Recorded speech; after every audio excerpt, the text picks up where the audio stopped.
Velkommen til vores debat om at tillykke med din diagnose. Nu må du selv.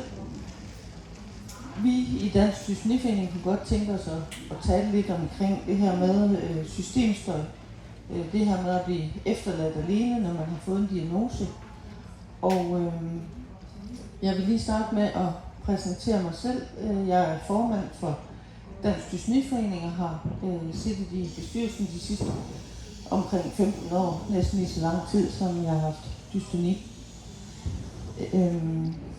Min dystoni, den startede egentlig ved, at jeg var ude at køre bil, og så regner det, og vinduesviskerne kører frem og tilbage. Det gjorde mit hoved også. Så jeg ringer ned til lægen for at høre, hvad sådan sker der her. Hun kom til at grine, fordi hun havde ikke lige hørt om noget af den stil før. Så jeg bliver sendt til en kiropraktor, som heldigvis til mit held siger, det har jeg set før, det hedder dystoni, og der skulle du ikke være ved mig, der skulle du videre. Min dystoni sidder i nakken, og en fokal dystoni, der hedder cervikal. Det var tåbeligt. Jeg glemte det. Cervikal dystoni. Ja. Du glemte lige at sige, at du hed Pia.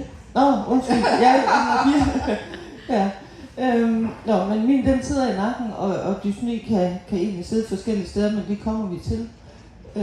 Fordi jeg vil gerne lige give ord til vores næstformand. Ja, og jeg hedder Sanne, og jeg har også dystoni.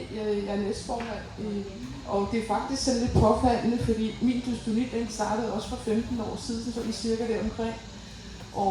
Og ligesom Pia, så startede den i nakken. Og det er lidt mærkeligt, fordi Pia og jeg vil faktisk skulle aftale, hvordan vi skal stå her, fordi at jeg er højregrædet, og Pia hun er venstregrædet, så hvis vi skulle stå og tale sådan her, så ville det virkelig være lidt akavet, fordi vores hoved drejer hver sin vej. Så vi hopper lige tilbage igen. Men min dystoni, den startede sådan set lidt anderledes end Pias, fordi den startede med, at jeg var udsat for en ulykke, hvor jeg fik et hovedtraume, og jeg har aldrig hørt om dystoni, og jeg fik at vide, at jeg havde fået piskesmæld, og jamen, der var alle mulige ting i vejen, indtil at det kom på banen af dystoni, men det kommer jeg tilbage på et senere tidspunkt. Men min dystoni har så spredt sig, så jeg har faktisk fået det, der hedder generaliseret dystoni. Det kommer sådan cirka med sådan 4 års mellemrum. Først i nakken, og så kom det højre ben, så kom mit venstre ben, og nu kan jeg så tilføje min venstre hånd til sammenligning. Så det er jo lidt spændende at se, hvad der sker i fremtiden. Så på den måde kan det jo udvikle sig meget forskelligt. Så jeg hedder lige over til Pia igen. Ja. Fordi, hvad er dystoni? Vi har prøvet at lave et slide, som jeg faktisk overhovedet ikke tror, man kan se, men de står også hernede. Det var bedste bud på et PowerPoint-show, vi lavede her. Men som sagt, så dystoni, det kan jo sidde forskellige steder i kroppen. Det handler jo om musklerne, de kramper op. Så det vil sige, hvis man har det i øjnene for eksempel, så lukker øjnene sammen. Det er jo ret besværligt at befærde sig, altså gå rundt med lukkede øjne, fordi de åbner, når de har lyst. For mit vedkommende, der har jeg det i nakken, og det er sådan meget, altså mit hoved er dynamisk, så jeg kan dreje det og de her ting, men der er nogen, hvor det sidder fast i den ene side. Så vi laver nogle gange lidt sjov med det der med, at hvis man skal se strøget, så skal man jo lige ned her, og så skal man skifte over til den anden side, for man kan jo ikke have begge sider med. Så vi tager lidt længere om at shoppe end de fleste. Behandlingerne for dystoni er forskellige. Der er nogen, der kan heldigvis nøjes med tabletform. Det er ikke så mange, og tit er det i kombination med botulinumtoxin, det som man måske også kender som Botox, som er et af mærkerne, som man får injiceret i musklerne. Jeg får for eksempel i de store halsmuskler her, og så op langs baghovedet. det er jo lidt forskelligt, hvordan man bliver stukket. Jeg tænker, du får vel også dine i tæerne eller i fødderne. I nogle tilfælde, hvor man sådan ligesom har flere forskellige steder på kroppen, eller hvor botulinumtoxinen ikke har en effekt, eller æbber ud på sigt og ikke virker, så kan man få det, der hedder en DBS, en Deep Brain Stimulation, hvor man egentlig sætter elektroder op her i hjernen, og så kører der sådan en ledning ned langs her, og så har man ligesom pacemaker, sådan en lille boks til at sidde her foran i brystet. Man kan også se den på skiltet dernede. Så har man sådan en lille boks her, som egentlig styrer, at der kommer de rigtige signaler i stedet for. De, der har de her, de skal ofte lade en gang om ugen, hvor de skal sidde stille et par timer og huske at få ladet sig op. Men ellers så kan de have dem i 10-15 år, og så nogen skal have skiftet batteri, og andre skal have skiftet det hele sæt. Men det er ikke så ofte set. Vi hørte på et tidspunkt en statistik fra Rigshospitalet, eller Bispebjerg, det jo egentlig, som laver dem, at de havde lavet, jeg kan ikke huske, om det var 40, igennem den tid, de har lavet det. Så der er jo ikke mange. De laver dem så rigtig meget hos andre, især Parkinsons patienter. Jeg tror, altså Parkinsons patienter var jo oppe på små 400, og på dystoni kun omkring de her 40, ikke? Så det er jo voldsomt flere. Ja, det er også lidt mere anderledes indgreb, kan man sige, fordi de er jo vågne undervejs, fordi man skal se, om det har den rigtige effekt, altså, og så justerer man undervejs. Det gør man ikke med dystoni, der justerer man efterfølgende. Men det er også noget med, altså der, hvor det har den største effekt, det er jo på rystelser, og der er selvfølgelig mange dystonipatienter, som har rystelser, men det er jo nok mere udtalt på Parkinsons patienter, ikke? Så vi er lidt mere lost på den der behandlingsform. Ja.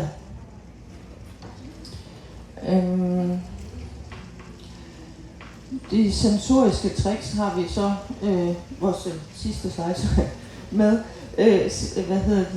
Sensoriske tricks er egentlig de ting, som vi kan gøre for at afhjælpe nogle af de her hårde ryg, som vi kan få. Mit hoved er jo lidt som sådan en skrivemaskine en gang, men man bare siger ding over til den ene side. Et af de tricks, jeg har, det er at bruge tørklæde. For det første så varmer det, og for det andet så kan jeg nogle gange sådan lidt navigere hovedet i forhold til, hvis jeg holder ved her. Men i særdeleshed, som jeg også kan se, du gør, så sætter vi hænderne på, fordi der er et sensorisk trick i at ligesom, kontra-dreje.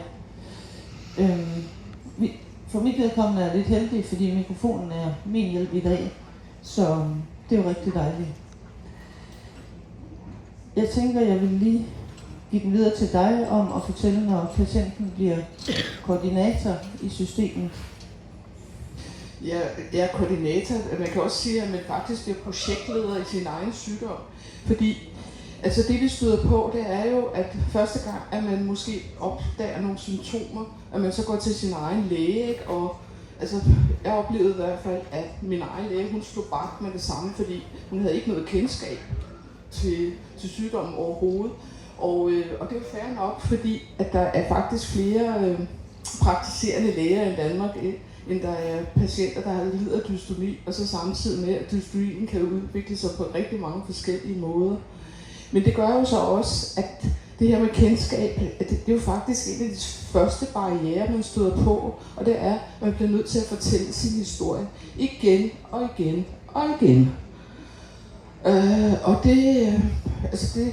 det trækker søm ud, det koster ressourcer, fordi det er jo rigtig svært, fordi hvis jeg sidder til et selskab, og så siger at jeg bliver lidt træt af at holde mit hoved sådan, jamen så laver jeg den her, og så tænker jeg, gud, kan hun ikke engang finde ud af at sidde ordentligt? Det er sgu da jo lidt uhøfligt at sidde med hænderne eller armen på bordet og holde på hovedet. Altså, og så forsøger man sådan lidt at passe ind. Jeg har også været ude i andre sammenhænge og mødt noget sundhedsfagligt personale. Altså ikke engang læger på hospitaler kender til dystoni. Altså når de arbejder med andre lægefaglige specialer. Og ja, det trækker søm ud, ikke? Og det er jo også der, at vi bliver mødt altså i systemer, altså kommuner, jobcenter. Jamen, altså så skal vi forklare igen. Og er det nu rigtigt? Er det nu så slemt? Jamen, kan det være så hårdt? Ja, det kan, fordi når man har en forkert stilling, når man sidder forkert, hvis vi har siddet forkert på arbejde ved en computer en hel dag, jamen så får man ondt i ryggen, når man får ondt i nakken, man får ondt i hovedet. Altså, vi går bare altid forkert. Ja. I forhold til, bare for at få en fornemmelse af, hvor ondt det egentlig gør, at det, altså, jeg kender jo godt til at få en muskelkrampe i en svømmehal i lægen. Og det kan jo gøre virkelig naller. Men det er jo noget, der, altså så stopper man svømme, så går det over. Og her, der stopper det ikke, så nu kan man fortsætte bare. Er det der smerten er, eller rykker smerten sig ind, fordi andre skal komme til overbelastning? Altså, det er jo også forskelligt, men altså, jeg har jo nogle steder i min krop, hvor jeg har ondt 24/7, men jeg går jo til fys 2 gange om ugen, altså til træning 1 gang om ugen og til behandling, altså simpelthen for at holde min krop, altså forsøge at holde min krop så normal som muligt, fordi når man bruger sin krop forkert, så sætter det jo sådan et spor andre steder i kroppen, så det giver jo noget, altså noget gene og nogle slitage. Så det vil sige, at man har sådan et udgangspunkt kroniske smerter, det er et spørgsmål, nogle af dem måske værre for en andre. Ja, og det der, det føles ikke som krampen, når du får lægmuskelkrampe på den måde. Det er ikke helt sådan, det føles, fordi det vil jo være ulideligt at gå med, men det er egentlig mere sådan en overaktiv muskel, der egentlig sådan bare spænder op hele tiden, kan man sige. Og det er det, der gør ondt, at den bliver ved med at spænde op. Men det, der lige så meget er, som du siger, det er jo de afledte af den. Altså, fordi hvis vi har ondt i nakken, så begynder man at hæve skuldrene.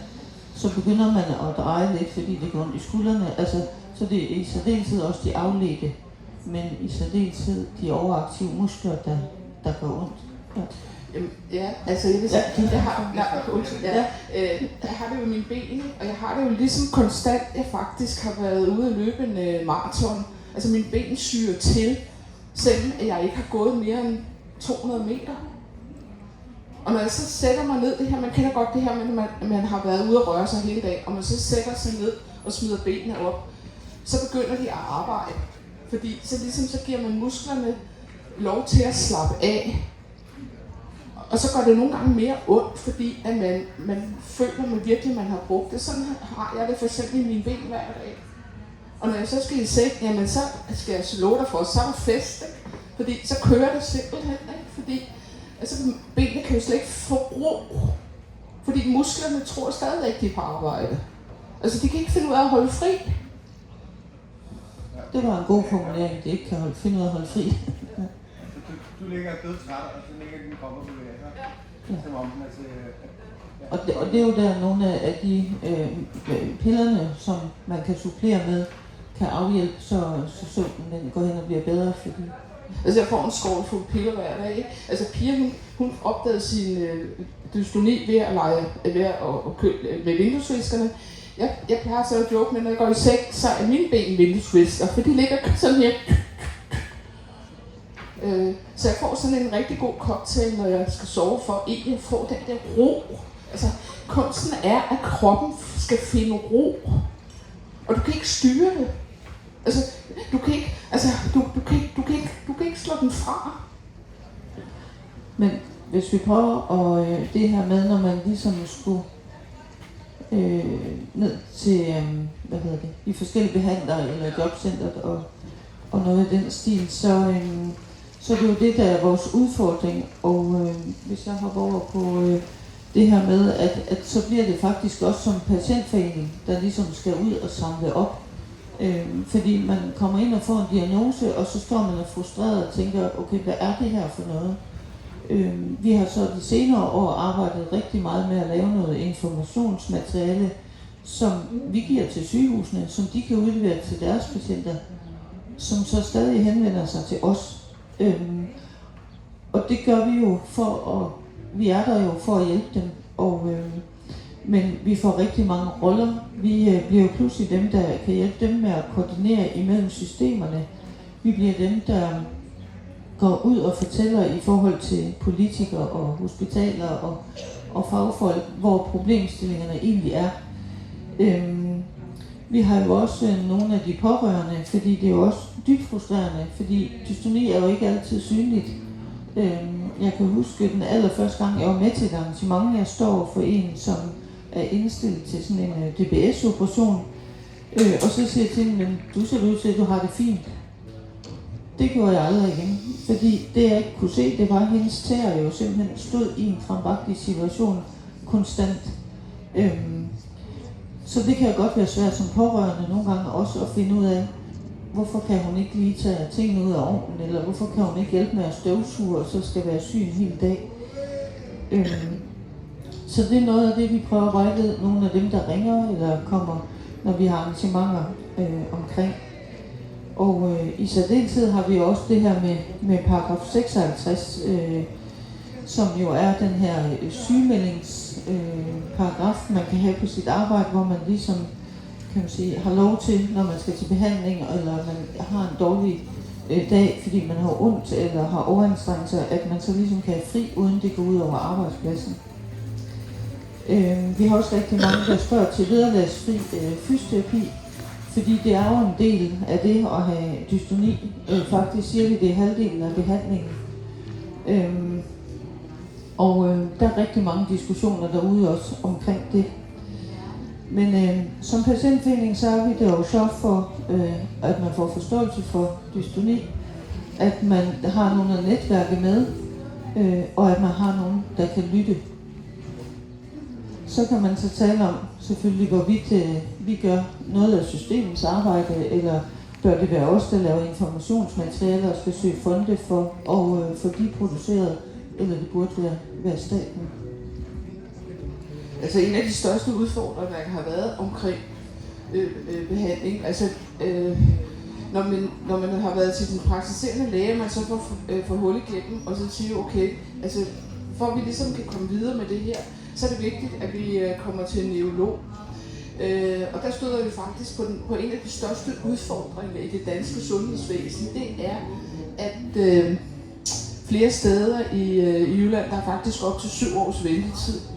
Og der er ikke nogen steder, hvor man ligesom kan søge information, så vi har måttet ligge og ringe, altså som patientforening har vi måttet kontakte de forskellige sygehuse, som udbyder den her behandling. Og især i Jylland, der er man hårdt belastet med ventetid. Og det er jo også igen det, og det er jo frustrerende, fordi at hvis man ikke kan få den her behandling, og man føler, at man altså det går ud over, ud over vores livskvalitet. For eksempel, man kan også have stemmedystoni, det vil sige, at man mister stemmen. Og hvis man for eksempel er skolelærer, så er det jo ikke særlig sjovt, at man lige pludselig ikke kan tale, eller stemmen forsvinder langsomt og bliver belastet. Fordi det er jo også noget med overbelastning. Altså nu mere man bruger det, nu hurtigere bliver det belastet. Og det koster jo, altså det er jo et spørgsmål om livskvalitet. Det er jo også et spørgsmål om man synes det er sjovt. Altså hvis ens hoved sidder fuldstændig skævt, og man siger helt, og man har lyst til at socialisere sig sammen med andre mennesker, har man lyst til at bare gå en tur ned ud at handle, shoppe, eller tage til et arrangement ude i byen, siger, hvorfor sidder du og glor? Og hvorfor sidder du konstant og kigger på mig? Det er fordi min hoved, det trækker den vej, ikke? Altså, så igen, så er vi ude i det her forklaring. Vi skal hele tiden forklare. Vi skal hele tiden undskylde for, hvorfor vi gør nogle ting. Og det, altså på en lang bane, altså det kan godt trække søvn ud, og når man så skal vente, altså år efter år, og man måske føler, at man ikke, der ikke bliver hørt til en, og man ikke kan komme igennem nogen steder, så trækker man sig, så bakker man måske baglæns, så siger man, okay, så er det også bare nemmere, at jeg bliver hjemme. Fordi så skal jeg ikke ligesom forsvare mig. Jeg skal ikke stå til regnskab for min gøren og lade. Nej, for man kan sige, det der med de 7 års ventetid, altså man mister jo et arbejde, hvis man ikke kan få behandling. Ja, til sidst så bliver man ekspert i at vente, ikke? Ja. Hvor mange der er i Danmark, og man, hvor godt beskrevet er det på, for eksempel sundhedsreformen, Altså det... Når lægerne selv skal, når man møder praktiserende læger, de kender til, hvad gør de så? Ja, vi ville jo ønske, at man rigtig meget kunne slå det op. Men vi talte faktisk lige vi var til et foredrag forleden, hvor der er jo sådan en håndbog, de kan kigge i. Og der har man sjovt nok ikke ret mange af de sjældne sygdomme med i den der håndbog. Lægehåndbog, ja. Så det er jo svært for dem at finde den information. De kan jo google sig ud fra nogle af de symptomer. Så derfor er en af vores kampe også det her med, vi ikke godt være søde lidt hurtigere og sende folk videre til en neurolog. Men man kan jo også ofte blive ramt af, for mit vedkommende, det der med, at vinduesviskeren kører, du ved sådan lidt, kunne der være lidt psykologisk over det der? Eller det, at det bliver trigget af nogle lyde udefra og sådan nogle ting. Så vi prøver virkelig at tale meget om, at man kommer hurtigere til neurologen. Men det er jo også altså, en af udfordringerne, og det har jo ikke noget med hverken systemet at gøre, men det er jo fordi sygdommen faktisk er så kompleks, at det, altså dystoni er jo sådan en overordnet betegnelse for, altså du kan have dystoni, du kan have dine øjne, hvor du ikke styrer din øjenmotorik, men du kan have dystoni på stemmebåndet, man kan have dystoni, som udmønter sig til skrivekrampe, så lige pludselig, når man til sidst, vi kan alle sammen, hvis jeg har skrevet rigtig meget i hånden, at det kan være hårdt, men hvis man har skrivekrampe dystoni, så kan man ikke styre sin hånd, så drejer den lige pludselig vildt. Så derfor så bliver det jo meget komplekst, og det er jo også det, der gør det svært. Og man kan sige, at den ventetid gør jo ingenting ved vores sygdomsforløb, altså den forværrer jo hele tilstanden. Og det der jo ofte også er set, det er jo både, at man enten ikke kan få det til at hænge sammen derhjemme, eller at man heller ikke kan få det til at hænge sammen på arbejde. Men også, at man ligesom får flere skader, fordi det er virkelig længe. Og folk begynder jo også på nogle alternativer for at se, kan det så hjælpe den rigtige vej af. Så det er jo et kæmpe problem, at vi har op til 7 år. Og vi kender faktisk ikke til nogen sygdomme, som har så lang ventetid på udredning. Der er også lang tid til behandling, men jeg kan ikke helt huske lige tallene, de skulle stå på den skærm, jeg nok ikke kan se. Men i hvert fald, så er der også rigtig lang tid til behandling, som bør ligge maks hver 3. måned. Ja. Men også omkring behandling, ikke? Det her med, at en af vores behandlingsmetoder, det er også, at man går til fysioterapeut, men det er ikke lige meget, hvordan man får behandling, fordi hvis man bare får almindelig massage, så siger man, at vi masserer de der muskler, der er dystoni, så kan man faktisk forværre dystonien. Så derfor er det også vigtigt, at de fysioterapeuter, som dystonipatienter går hos, at de har den fornødne viden, og det vil sige, og det er jo også igen her, altså der har vi også som dystoniforening måtte sørge for at holde nogle kurser for fysioterapeuter, sådan så de er klædt på til at kan give dem nødvendig behandling. Så vi har faktisk rigtig mange forskellige kasketter på i vores patientforening. Og det er jo så udelukkende frivilligt arbejde. Pia har et fuldtidsarbejde ved siden af at være formand for Dansk Dystoniforening. Ja. Så jeg vil så sige, ja, altså, du ligger ikke på den lade side, hvad det angår. Nej, der er trippeljobbet, så jeg tænker, at dystoniforeningen er et dobbeltjob. Ja. Og så har jeg mit lille 37 timers job ved siden af. Men i forhold til de her patienter, der synes vi jo ikke, at vi eller de skal være projektledere for deres egen sygdom. Og vi kæmper jo rigtig meget for det her med, at det systemstørrelse, ligesom for at komme ud og blive hørt, og at vi kommer videre i forløb. Der kom en lykkeæderkop, det bliver en god dag. Ja. Fordi vi synes jo ikke, at fordi vi er en lille sygdom, eller en sjælden sygdom, at det også skal betyde en lille eller sjælden stemme. Så vi gør jo meget mere i det her med at tage ud. Vi var for første gang sidste år med på folkemødet for ligesom at håbe, at vi kan råbe nogen op, at vi ligesom kan netværke og finde nogen, af politikerne eller andre samarbejdspartnere til at fortælle, at der er noget her, der ikke helt hænger sammen. Fordi vi kan jo skabe noget sammen med vores medlemmer, vi kan hjælpe dem, men vi kan jo ikke løse det. Og en ting, der er helt sikkert, det er, at vi er jo ikke fagpersoner. Så alt vi taler ud fra er egne erfaringer, eller det vi har lyttet os til igennem de arrangementer, eller de medlemmer, som vi taler med. Så egentlig, så vi kæmper for bedre livskvalitet, mindre systemstøj og et mere menneskeligt forløb, så at vi ikke som dystonipatienter bliver så dybt frustrerede, som rigtig mange er. Men hvad er det så, at vi egentlig gør?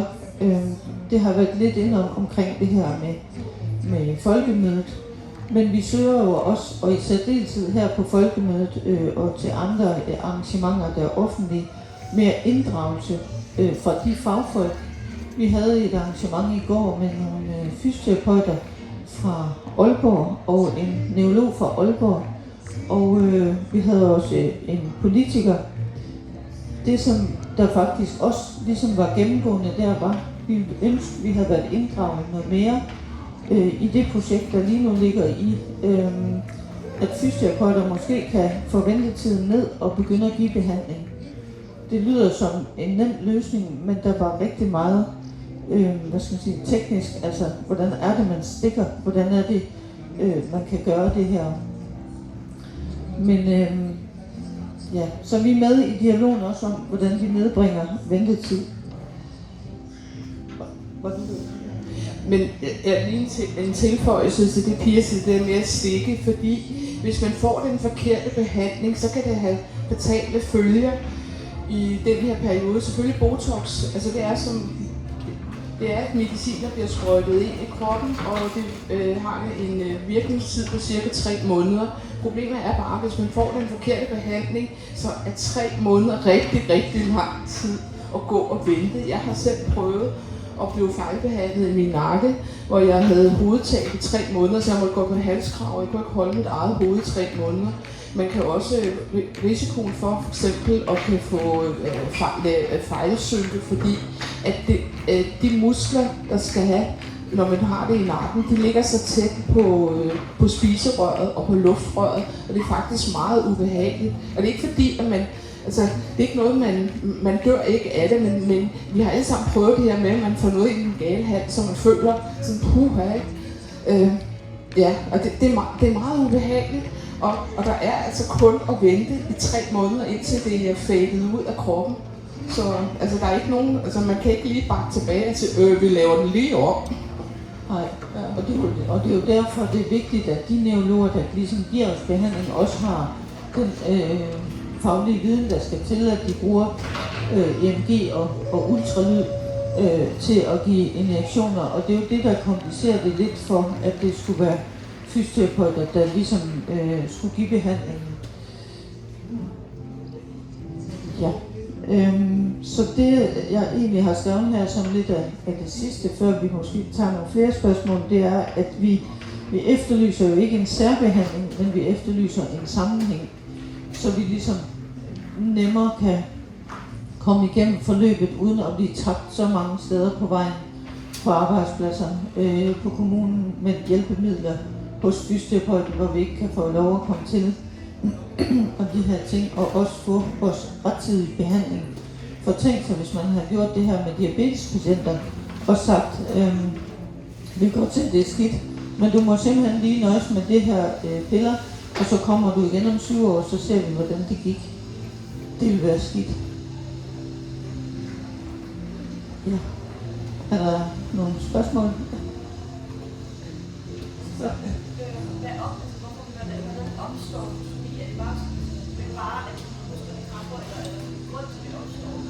Det er, der er mange grunde til, at det kan opstå. Det kan desværre komme ud af det blå. Som Sandra, der var det ud fra en ulykke, hvor der sker en skade på hjernen. Det kan være medicinudløst. Og det kan også være genetisk. Ja. Altså, men altså man har ikke nok, eller ikke viden, men altså, man forsker stadigvæk i den der genetiske del, fordi altså det her med, man er jo som lægefaglig interesseret i at sige, altså hvor kommer tingene fra, ikke? Men og igen også her er det rimelig komplekst, fordi hvorfor, hvad er Ja, altså det gør det jo ikke nemmere, altså hverken for fagfolkene eller for os, at det kan opstå på så mange forskellige måder. Ved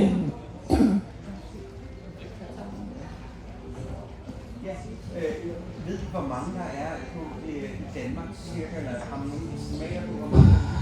Jeg tror, vi taler omkring, altså dysfoni som en overordnet, der taler vi nok omkring 2500. Ja, altså og så er der jo igen mange forskellige, altså en 8-10 forskellige slags dystoni. Ja, hvor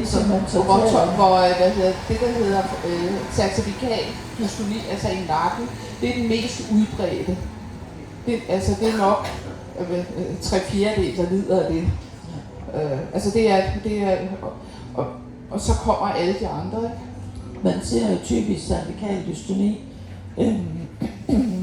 hos ældre, eller ældre, det er jo giftigt sagt, men fra 40-årsalderen og op efter. Men hos de generaliserede ser man typisk tegnene allerede i barndommen, hvor de måske ikke helt lige klar over, hvad det er. Altså han har måske lidt problemer med at ordentligt stå på benene, eller måske blinker lidt længe og sådan nogle ting, hvor der kan jo gå noget tid, inden det går op for dem. Hvad siger du? Ja, eller hoveddrejer. Altså, det er der jo også mange små børn, så siger, af hoveddrejer. Altså jeg blev faktisk, altså da jeg var barn, så siger min mor til mig, hvorfor går du altid og kigger ned i asfalten? Det synes jeg bare var det nemmeste. Så har jeg jo tænkt tilbage, det har måske noget med min altså det har måske egentlig været det første tegn på en dystoni, uden vi vidste, hvad det var.